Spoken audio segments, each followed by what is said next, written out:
Prabowo mengatakan tokoh yang dipanggil adalah dua tokoh asal Sulsel kembali dapat giliran dipanggil Prabowo ke Jalan Kertanegara 4, Kebayoran, Jakarta Selatan, Selasa 15 Oktober 2024. Keduanya adalah Anies Mata dan Zulfikar Ahmad Tawala. Sebelumnya, 4 tokoh Sulsel telah dipanggil Prabowo pada Senin 14 Oktober 2024. Mereka yakni Andi Amran Sulaiman, Prof. K.H. Nasaruddin Umar, Mutia Hafid, dan Supratman Andi Aktas.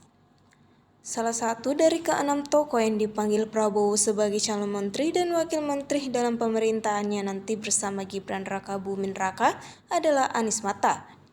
Diketahui, Anies Mata tokoh nasional lahir di Welado Bone, Sulawesi Selatan pada 7 Desember 1968.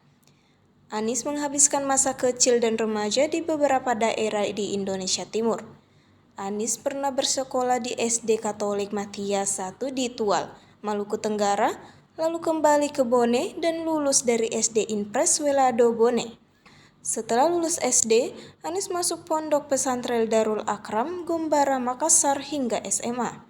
Ia menyelesaikan studinya sebagai sarjana jurusan syariah pada 1992. Selesai kuliah, Anies sempat menjadi dosen agama Islam di program Extension Fakultas Ekonomi Universitas Indonesia Depok.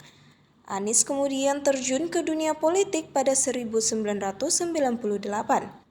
Dia salah satu pendiri Partai Keadilan yang dideklarasikan di Jakarta pada 20 Juli 1998. Setelah pemilihan umum 1999, PK berganti nama menjadi Partai Keadilan Sejahtera pada 2 Juli 2003. Selama menjadi Sekretaris Jenderal, Anies meletakkan dasar-dasar perkaderan dan manajemen Partai Modern. Anies sempat diangkat menjadi Presiden Partai Keadilan Sejahtera dan Ketua Umum Partai Gelora.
Download Tribun X sekarang, menghadirkan lokal menjadi Indonesia.